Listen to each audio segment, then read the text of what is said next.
I might not be able to talk as much as I would like to, but I'm very supportive. Also, I'm on mute because you don't need to hear my disgusting sound.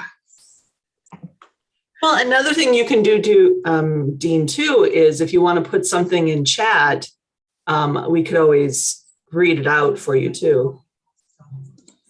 There we go. Okay. Okay, the live stream is active. And hello to our next guest. Now, I'm going to make sure I say this right. Lee, you on? Yeah. Awesome. Hi. And hi. And you're completely new. So you're the one we are inaugurating today. Well, I was not sure if I could just participate in the discussion because I saw the dialogues on Twitter, and I'm a huge fan of your dialogues, of all the videos on YouTube. And yeah, and I'm still an undergraduate student, so I'm not sure if I am professional enough to participate in the discussion. But I think it'd be great. Are you kidding me? To have an undergrad perspective on this topic in particular, I think is going to be fascinating, because I'm also looking at the ages of everyone here too. And even from that perspective, I think we have a wide diversity in terms of like what we're thinking about when we think of examples of academia and popular culture. So any insight you can share is going to be fantastic here. Yeah, thank you so much. Definitely. Well, thank you everyone for coming. We're doing a popular culture dialogue today on a topic that is, I still think that we need a special issue on this one for the Popular Culture Studies Journal. And it's about academia in popular culture. And we kind of want to look at various representations, what we see when we see academia represented in various popular culture and media, and then what that might mean in terms of everything and how people think about academia then, both people who are in academia and, the general public. And I see Brianna's able to join us. Hello, Brianna. Hello. All right. And so kind of as we normally do, we're going to go around and just briefly introduce ourselves and what brings us today. And Dean, do you feel good to go first? Sure, thank you. Sorry. As you hear, I have a cold and I'm going to, battle it with beverages and try to be able to talk.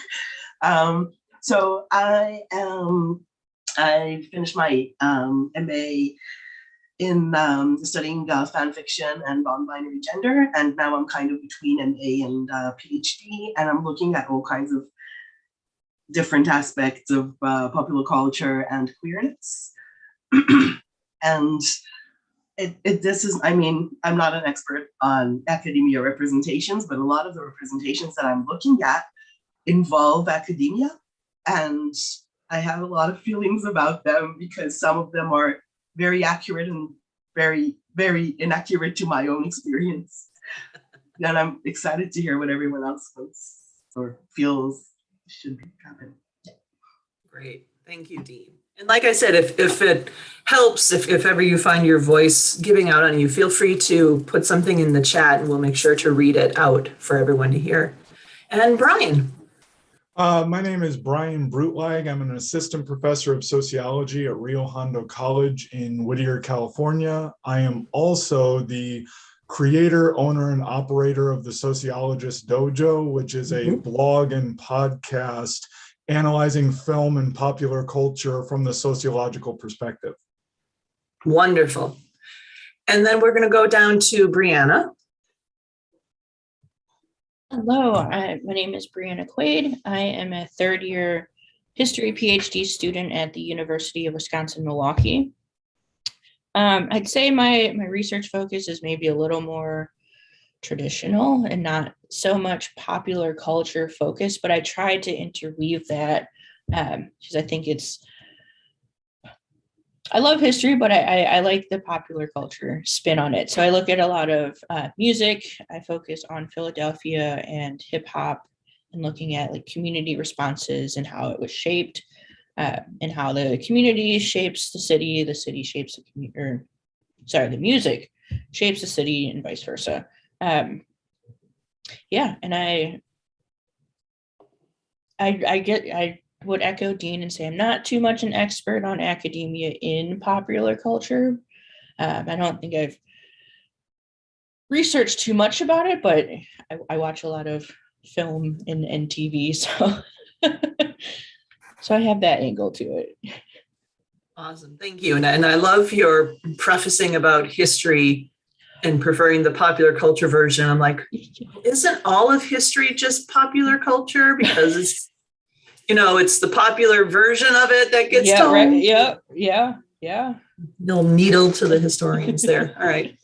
And we have a newcomer to the podcast today, and it's, as I said before all this started, I'm really looking forward to the perspective that Lei Yuan brings us. Yeah, thank you so much. I'm an undergraduate junior student at Duke Kunshan University. So I'm currently in China, Kunshan. So I was born in China, raised in China, and now I'm at this university studying media and arts, and looking forward to entering academia in my future studies. And my interests in academia primarily lies in fan culture and popular culture in China. So transcultural perspectives, looking at China's current emerging culture space, especially in the online era. Yeah. And I think it would be fascinating to hear, because I'm not as aware of Chinese popular culture, if and how academia is represented in Chinese popular culture. That'd be fantastic to hear.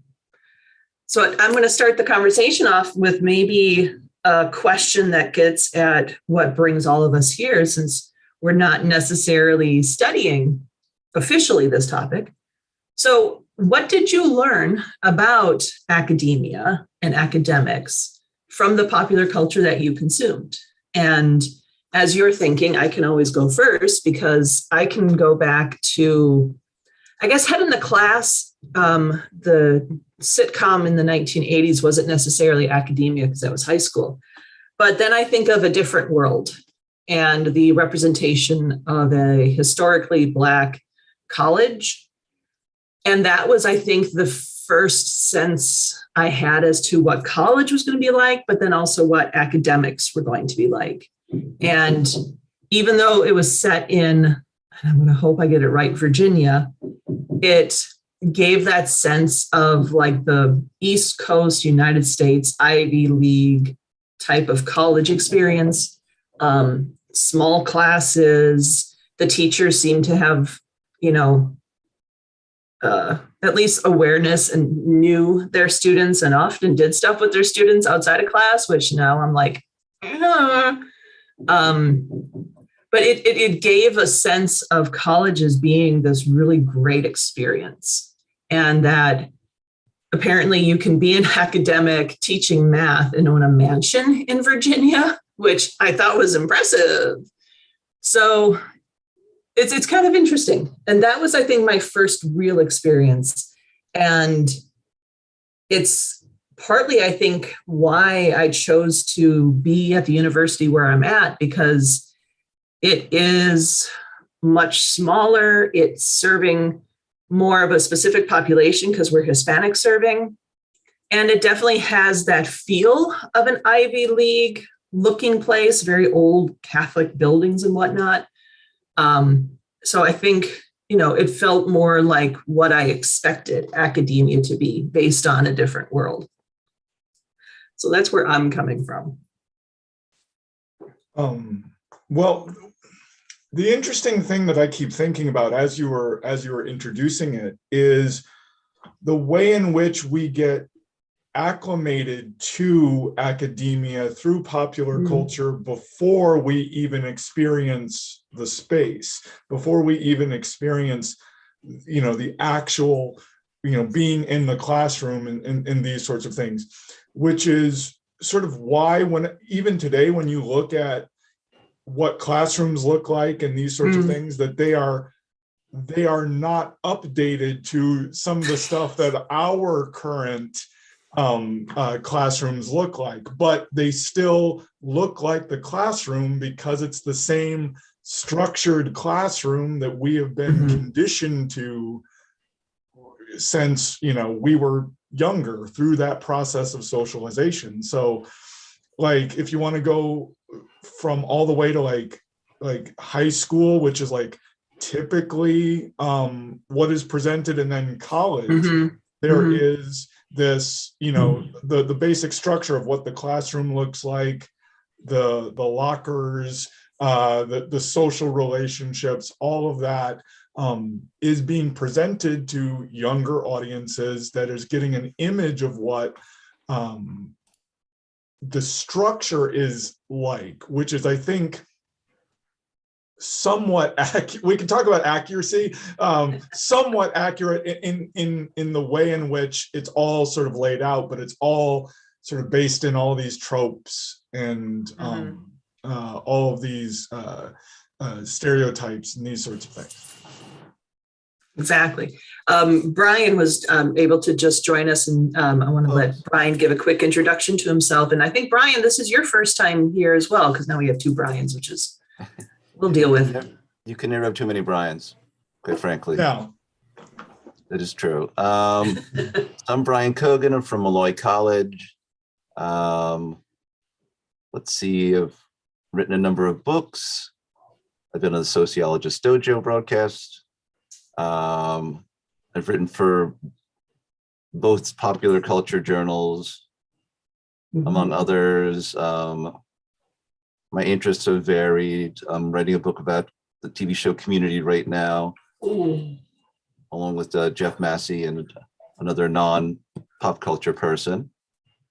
And also done a lot of stuff at Monty Python and punk rock. Community is a great example for what we're talking about today too, now that I think about it. I just try and get all the students to watch it.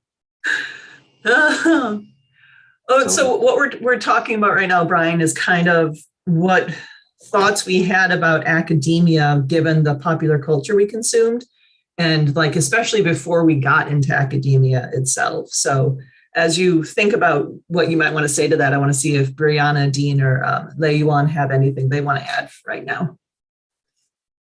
I had 2 points as Carrie Lynn and Brian were talking, and thinking about like the popular culture I consume, or that I focus my research on, is hip hop. And I can't think of any songs off the top of my head right now, but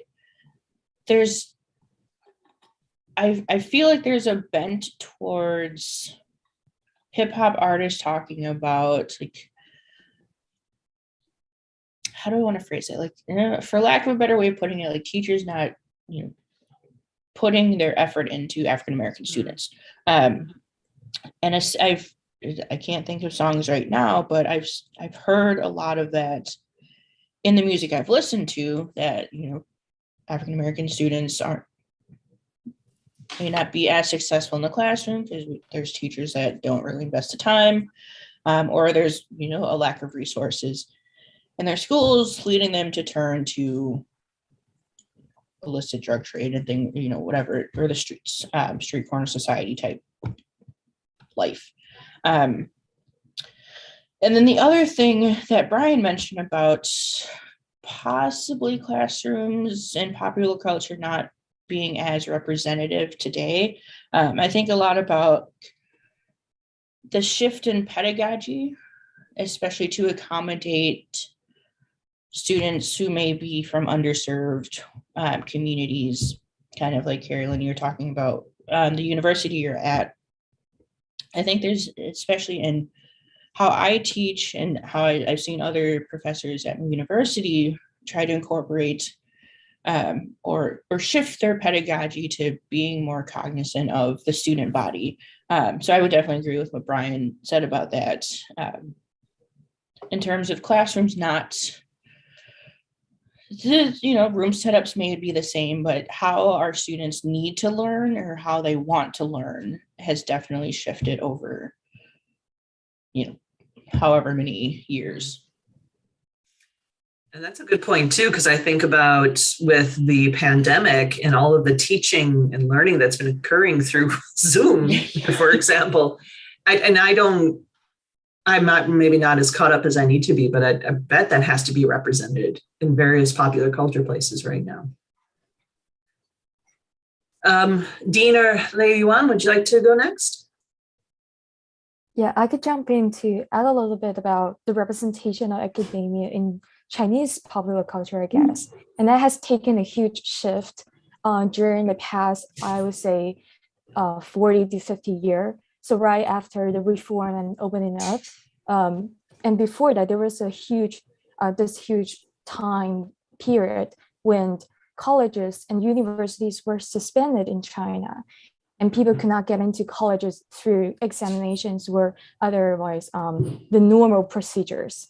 But after that, when all things got opened up, although there was still the Great Fire War and stuff, but people got in contact with the American culture, and Anglo-English popular culture started to get imported into be received by the Chinese audience. That was when Chinese people started to have this mixed perception of the image of academia, because you have, on the one hand, this side path where you pass this national examination and get into the school and have a desired path that works in the system with the political party.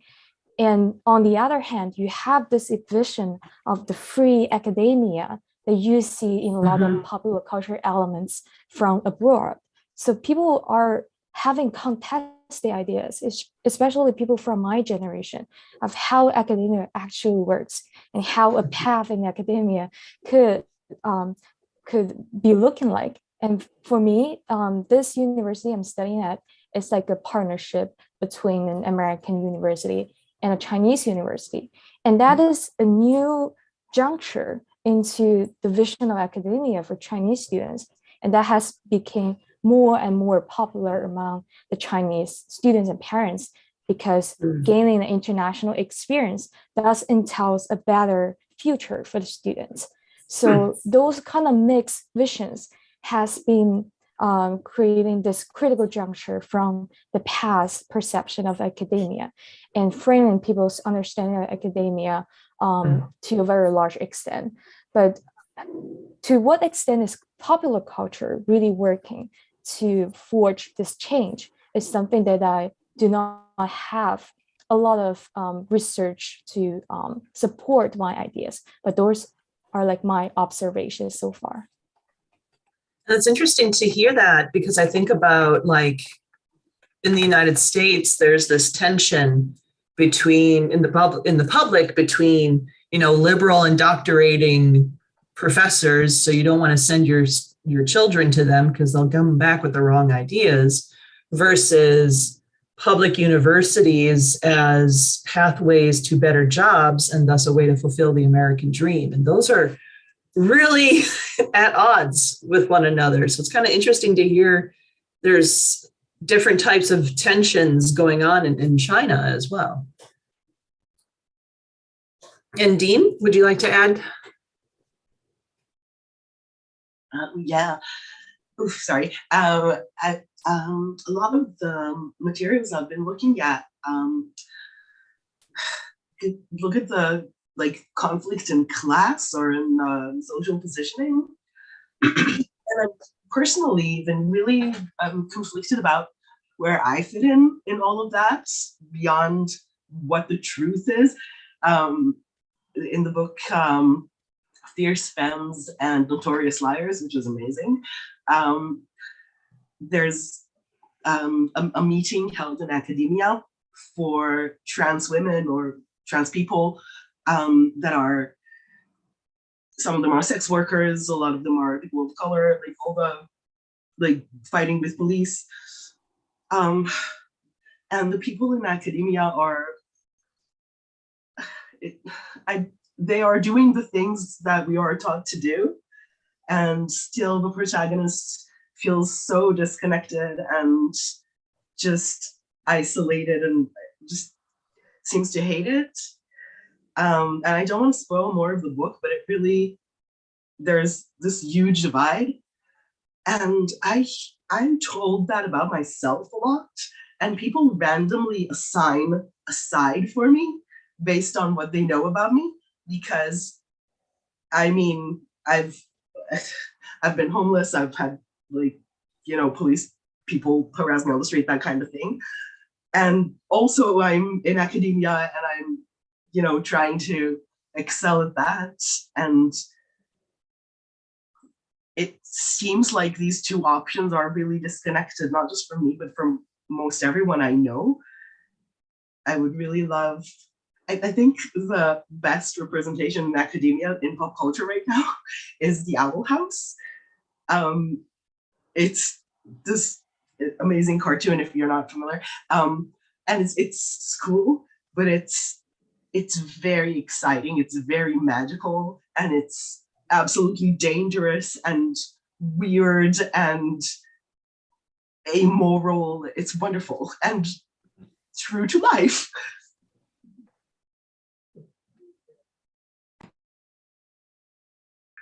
Fantastic. I'll have to look into that one. Brian Cogan, would you like to share? Okay, so I missed some of the original prompt because I got in late. My apologies. I forgot my class ran until 12:05, as does happen every now and then. So it's just like running up the hallway. In terms of the state of the scholarship of teacher, in terms of pedagogy right now, in terms of, because I can remember, I might be the oldest person here in that when I went to, dissertation seminar 1, they took us out for lunch and said, you can do any topic you want. And then one of them laughed and said, well, you can't do Batman, obviously. And I was like, what? Why can't we do Batman? I crossed that off the top of my list right there. And then I found that going to even PCA, there were probably about 60 out of 100 papers where someone is apologizing for even talking about popular culture. Has everyone else noticed that? I don't understand why it's a place where it's supposed to be, we all have the same interests, even if we have different fields.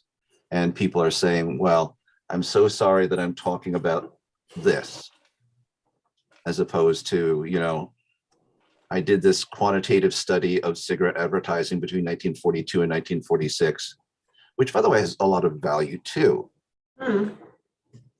But there's no reason to say that people are in some ways marginalized if they identify as popular culture studies people. I think they are, and I think that there are, depending on where you're teaching. I teach a 4-4 load in a small college. And I'm fine where I am. And it's very supportive because they honestly don't always know what I'm teaching. And so it's like, okay, now we're talking about like otakus in class today or something like that. And so there's a little bit more freedom when it's not like this huge university is like scrutinizing every aspect of your class and expecting it to be this and that.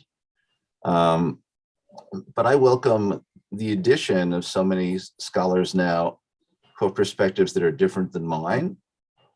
And while I love to go see, say, Gary Hofstad or someone like that talk, it's, usually if it's someone that's 20 years younger than me, from a different socioeconomic background, et cetera, different gender identity.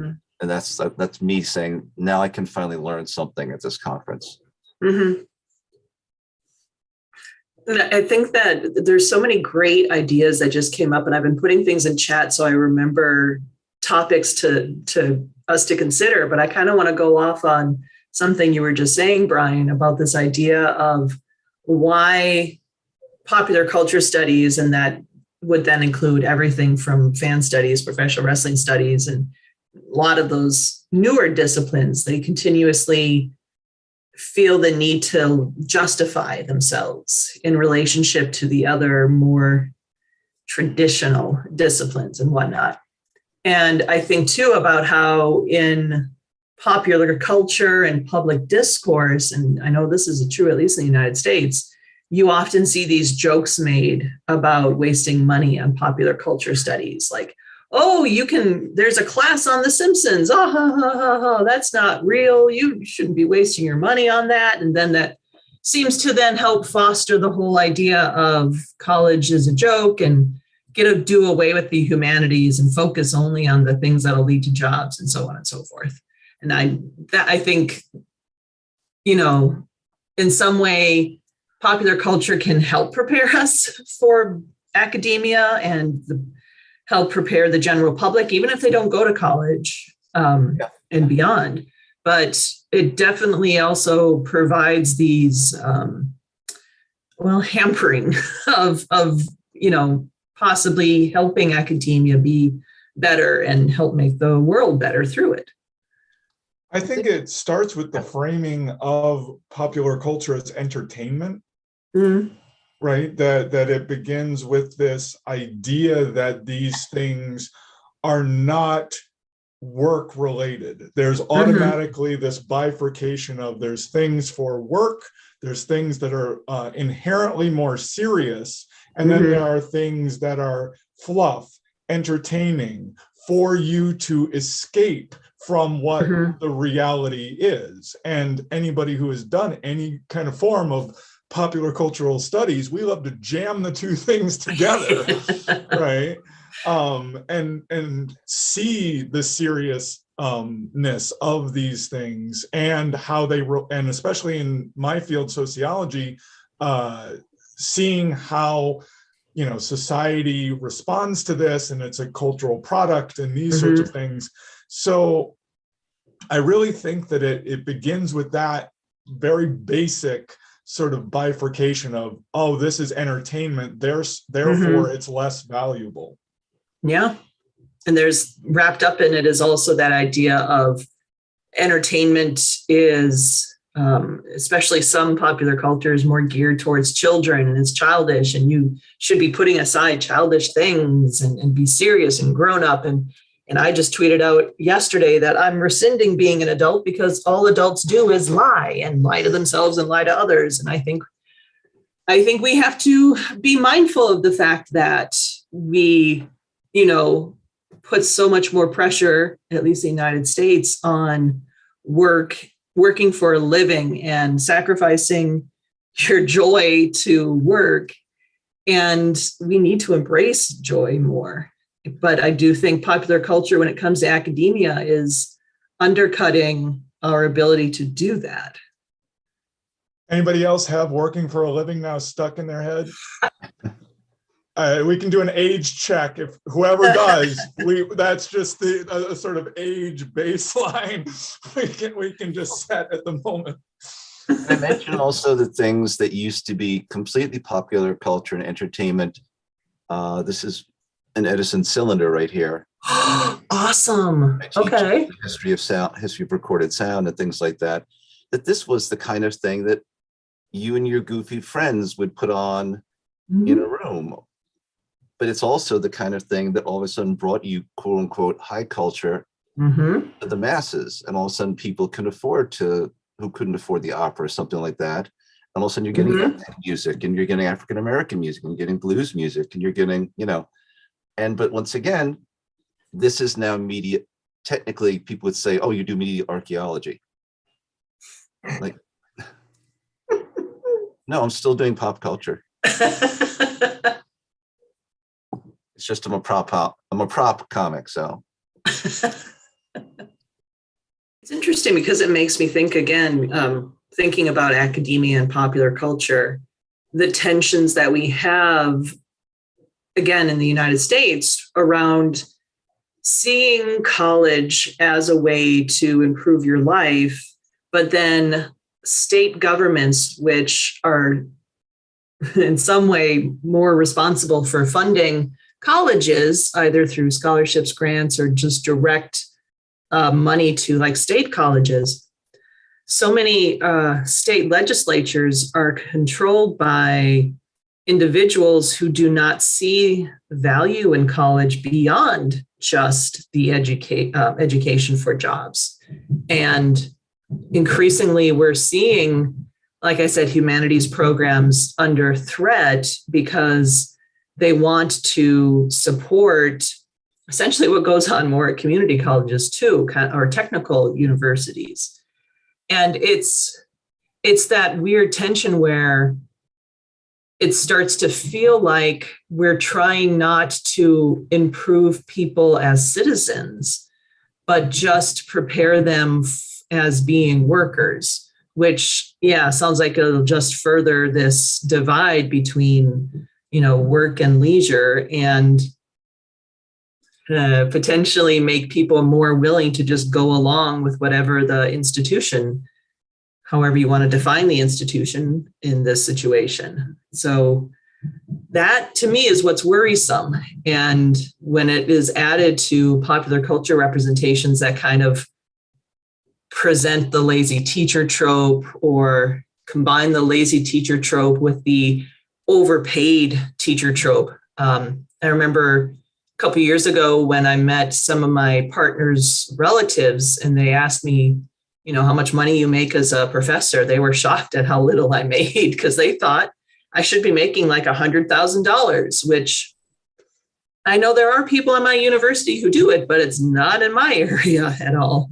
And it creates this disconnect that I think that if the popular culture was better at portraying the realities of all of teaching, our teachers might actually be better thought of and better paid. The interesting connection with that is the way that people use it as a weird resistance against raising the minimum wage, right? Because they look at a lot of wage work or wage labor as this lower class stuff, right? And that you shouldn't make $25 an hour, working at a fast food restaurant. You should aspire to do something more, right? There's this idea of college being aspirational, but yet at the same time, it's seen as liberal indoctrination at the same time. So there is that conflict that often goes, and a lot of the portrayals in popular culture reinforce that with a lot of the tropes that you're talking about, especially like the star academic that has gone on hard times and needs to get the sort of groove back. Before we started recording, I mentioned Wonder Boys, that whole sort of arc of this, a sense of existential crisis in the house of academia, and that reinforces this sort of aloofness and indoctrination quality that people then use against the institution, and at the same time, as I said, raising minimum wages and again, keeping the working class a subservient class. And I also think about, like, going back to what Brianna was talking about with music, there's this idea often of, teachers not really teaching you anything new or how to think for yourself. They're just like trying to give you, the basic of information and make you this puppet really of the institutions. I mean, that goes all the way back to at least to like Pink Floyd and Brick in the Wall. It is. And I think that most teachers, don't have the time between committee work and what they're doing and running around and grading, etc., to think about, here's my evil CRT plan I'm going to walk into the classroom with today. I honestly don't think that anyone is, there probably were some, but there are probably some, on the extreme right who will come with that agenda too. But it also brings up the question, which I took an entire class, luckily in grad school, what are schools for?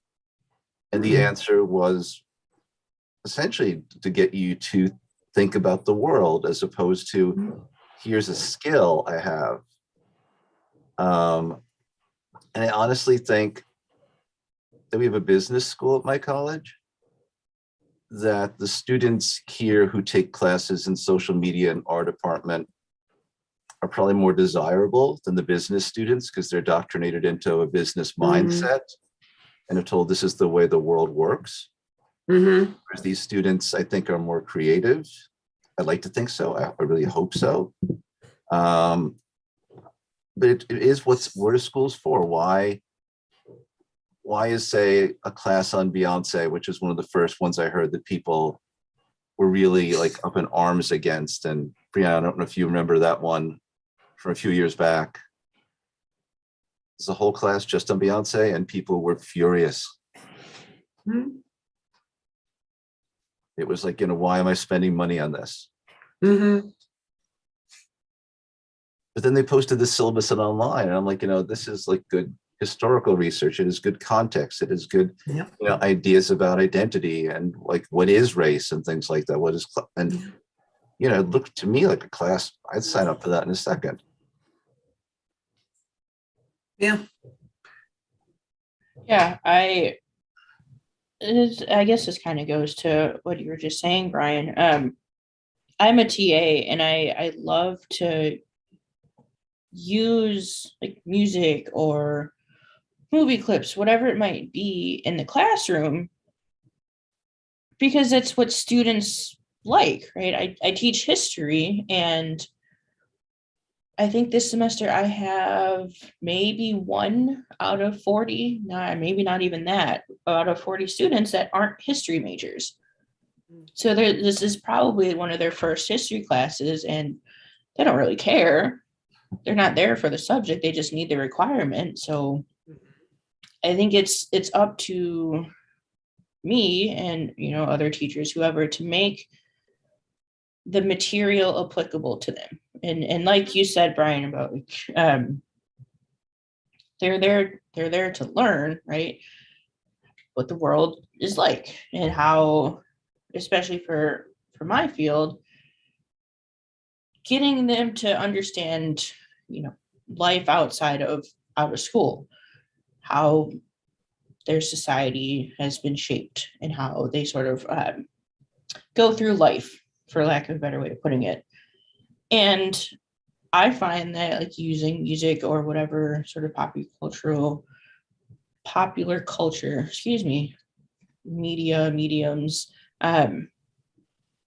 make class more fun for them, which is what I want to do, since they're not history majors. They're really just there for the requirement, but it makes class accessible. They have some sort of reference, even if I play a song, they haven't heard it, but they can listen to it there. They understand music, or maybe they've seen a movie that I show. There's some way to enter that conversation without them understanding history or knowing whatever subject we're talking about. And I don't have a good answer for this, but I feel like higher ed and academia really needs an overhaul. Because as you're all saying, like, popular culture does have this sort of stigma, and I think I might be one of the only ones in my department, with the exception of a few that have like adjacent media cultural studies work. I think there's that perception, right, as Carrie Lynn was talking about, that why are we doing this? But it's thinking is like, students continue to get younger. They're more entrenched in media, pop culture, all those kind of things. It makes learning, I think, more fun for them, rather than sort of being bogged down and, let me give you all the names, the dates, the facts, the boring stuff of whatever, especially for history. Let's make it relevant to them. And then maybe they'll want to stay in the humanities, but it's wishful thinking. Can I just mention, and then I think Dean needs to talk, as Dean has not talked in about 5 minutes, and definitely need to get you back in the conversation. But When J.R.R. Tolkien was at Oxford and he was starting to teach, they actually only they stopped before Shakespeare, and they had a vote of whether Shakespeare was worthy of the canon. And this is in the 1940s in England, and the vote was no, he's still not, like well established enough for us to teach him at Oxford. I'm not making that up. Well, I mean, it goes back to I don't know if anybody's had this issue of like, if you're trying to get a popular culture class passed through the curriculum process at whatever university you're in, you have to come with a explanation of why this is important in this regard. So there's even a defensiveness that begins even at the process of building a course. Oh, definitely. Dean, is there something you'd like to add?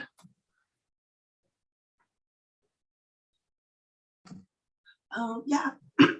Sorry. I was thinking as you were talking, there's another trope that we haven't talked about as much, of this amazing academic that knows stuff about life and can lead the way. And I am not that person. There are some things I know, and a lot of people don't want to listen when I try to tell them those things. And then there are, oh my God, there was this trans kid who found, like, we were talking, I was explaining to them at a convention about stuff, and they found me 2 years after that to tell me that it changed them, and they decided to like go in my path into academia, and now they're working on their dissertation. And it was so touching and so amazing and so horrifying, because it's not good advice. I'm not sure I would have told them to do that. So it's this, I don't feel like I can live up to being that person. Let's see. Okay, so this is one of my big bugaboos, and it's that idea that, and again, I think I got it from popular culture, so I don't know if you all noticed it as well, but you have that really elite positioning of professors. And kind of getting to your point too from earlier, Dean, it's this positioning of professors as straight white men primarily. So that's positioned as the elite, and they're, usually higher class, they have refined tastes, and they act as kind of like these magical advisors who know everything about life. But then I came from a working class background. My parents might say they're middle class, but we were not middle class. And I'm white, but I'm not a man. I consider myself non-binary, and so on and so forth. So it feels weird when I am around others that I see as representing that eliteness, either because they stereotypically check all the boxes, or because that's how they perform themselves, as high and mighty, essentially.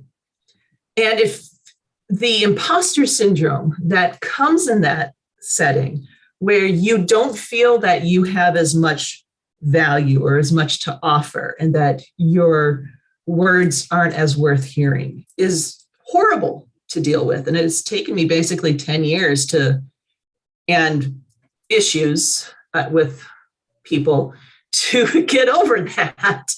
So and I think it is because we still see rather consistently those tropes in popular culture of a specific ideal version of the professor, which is increasingly not happening for the good that it's not happening. I think then you need to practice more of when you make a point of whipping your glasses off like that. That is such the trope. Yeah, I wish I had hair to let down, because then I could be like, now let me tell you something. Yeah. I probably wouldn't be able to see them then. That actually might help too. Well, I'll just say it's weird that our college is primarily a nursing college. So it's not the elite white men who are essentially in charge, unlike a lot of other places around this neighborhood too. It's mostly women who've been working in the field for years, training mostly, although not entirely, other women to be nurses, and then to get master's degrees, and then some get PhDs, etc. So it's a teeny bit of an inversion of it, not a total one, because a lot of women can project that I'm the perfect professor, I have power, etc. too. It certainly is for grad students and TAs. I think it's hard, or it was hard, maybe it's less hard to challenge that kind of orthodoxy.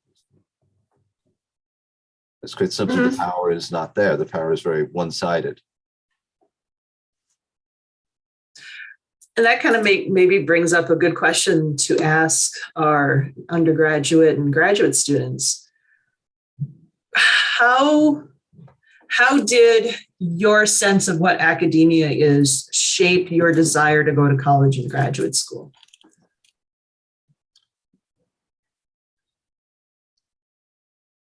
Well, why did everyone here decide to go to graduate school? Or just even college too, or I guess maybe also lay you on if you're considering going to graduate school. Yeah.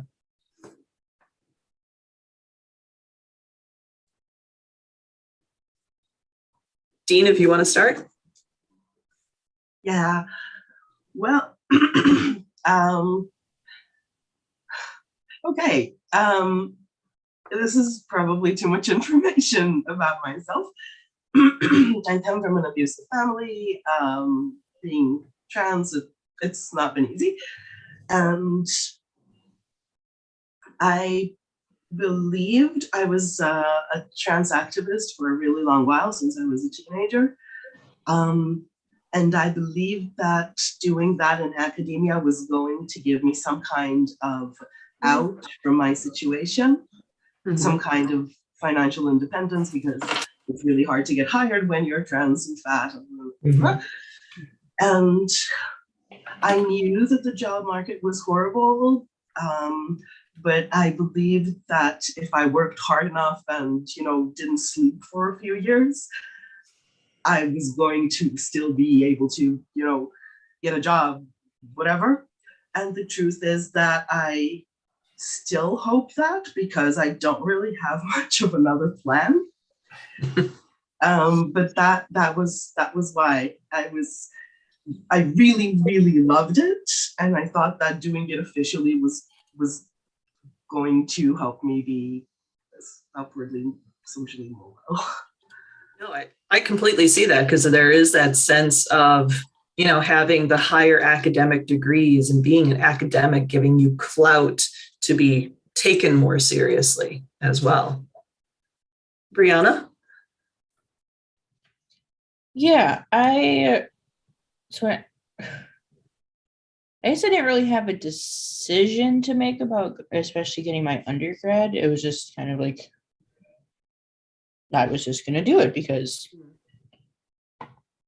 why not, right? I never, thought of doing anything other than going to college. As for pursuing graduate school, I had a really good TA in my first year, and I was undecided, and it was in that discussion section that I decided, I kind of want to be a professor, as he made the material fun. And I want to do the same for my students. Pursuing a PhD, it's going. It's interesting, like being in the process and being a TA and kind of seeing from my vantage point how academia works a little more. There's some moments that I'm like, do I want to do this? Because one, there's probably no jobs.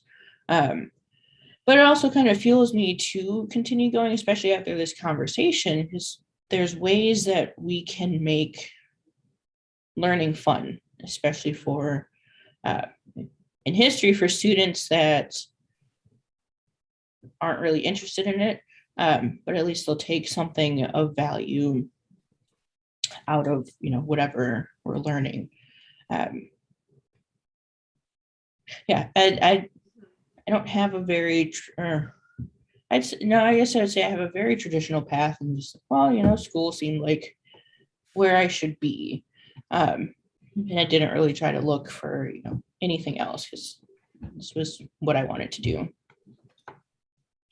And I think even though colleges in the United States may be under pressure regarding humanities, there's always going to be a need to learn about maybe not necessarily the details of history, but the processes of history. There's always going to be the need to learn about different cultures and critical thinking, because if we're not teaching higher level thinking, artificial intelligence is just going to take so many jobs, and people are going to be in a lot of trouble because of it. Lei Yuan, would you like to respond? Yeah. So before I went to college, I had this very vision of college being very elitist, and also academia being very exclusive, and all the practices you have to learn through this very decided path that you have to go through.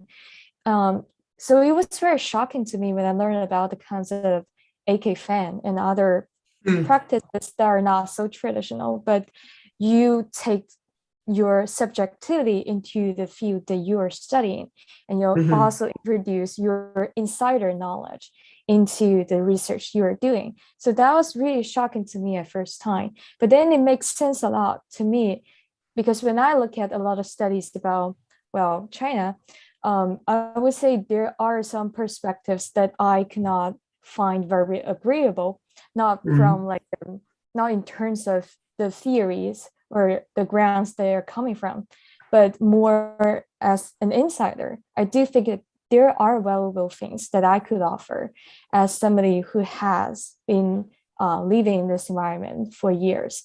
So that's when I really realized that even in popular culture, you could take this perspective and not necessarily distinguish yourself, saying that, now I'm studying this, I'm taking on the identity as a person doing academia, and when I'm just enjoying my stuff, I can take on another identity as a fan.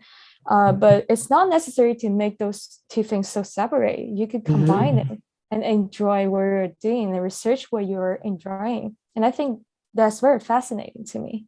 And I think it actually kind of touches back on something our friend from Sociologist Dojo said way back at the beginning. And that's the sense of this disconnect between entertainment and work.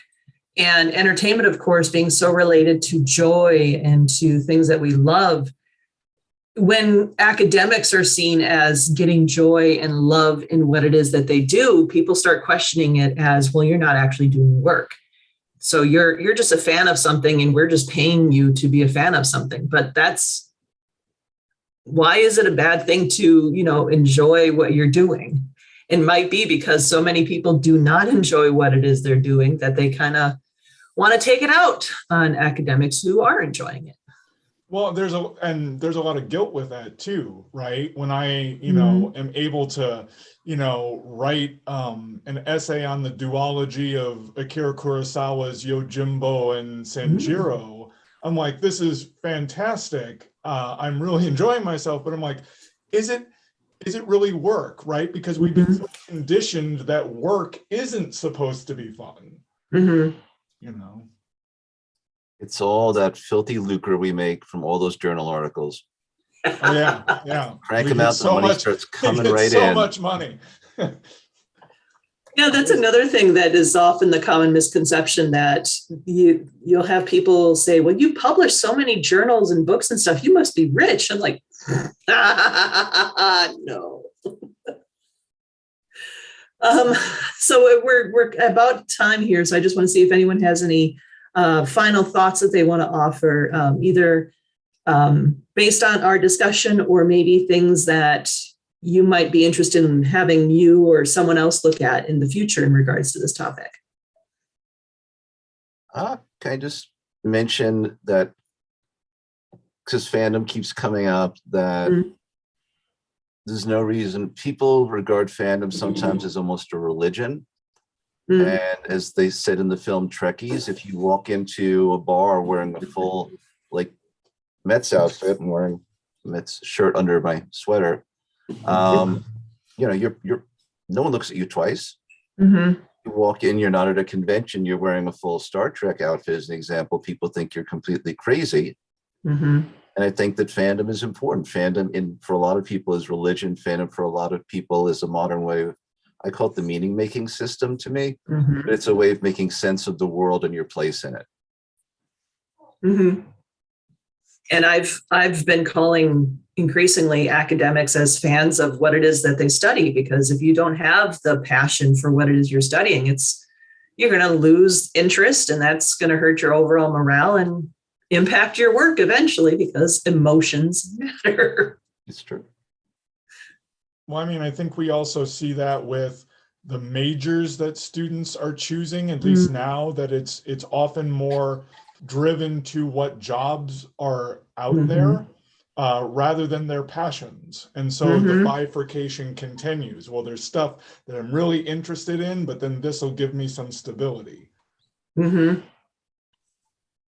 that's sad, because if we're not fostering students to, you know, follow their joys, we're potentially setting them up for some pretty bad mental health issues down the line. It also means that the people who don't have that safety are the people that are not heard.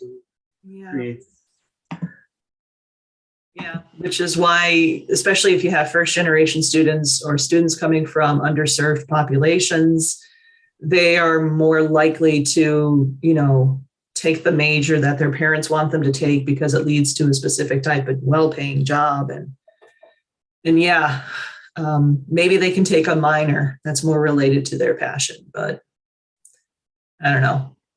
Just following your passion as a hobby is not necessarily the healthiest way to be, but. Okay, well, thank you everyone for coming in today, the last day of March. And I hope you gained some ideas and hopefully some inspiration from this talk. And to anyone watching, again, I would love a special issue on this topic for the Popular Culture Studies Journal, with the new issue being a special issue coming out on April 13th about food and popular culture during the pandemic, but always looking for more special issues. So thank you, everyone. I hope you have a good rest of your day, rest of your week. Thank you. If I don't see you again for a while, everything is good up until the next time. Zoom wave. Absolutely. Thank you very Zoom much. wave. Thank you Forgot to so say much. Kitty. All right, bye, everyone. Everyone, thanks so much. It was so Bye. interesting.